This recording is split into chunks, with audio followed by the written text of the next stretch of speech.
Oh my God, so excited. I think we're getting Pat McGrath bronzers. Yesterday, actually, I had pulled out a blush and a highlight just to kind of remind myself how good they were. And then later on is when we got the news, I think they're bronzers. To celebrate, we'll do complexion Pat McGrath today. I'll start with my foundation.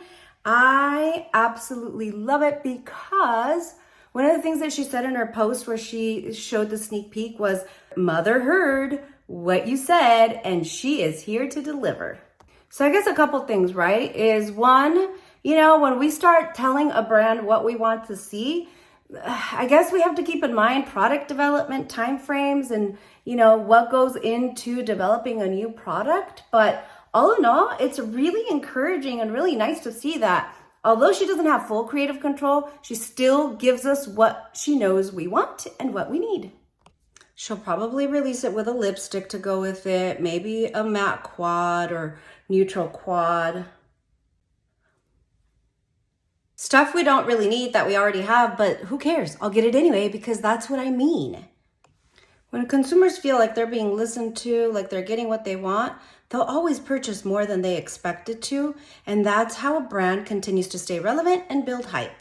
Oh my God, I just had a thought. Wouldn't it be crazy if she gave us cream bronzer too? I know, now I'm just being greedy.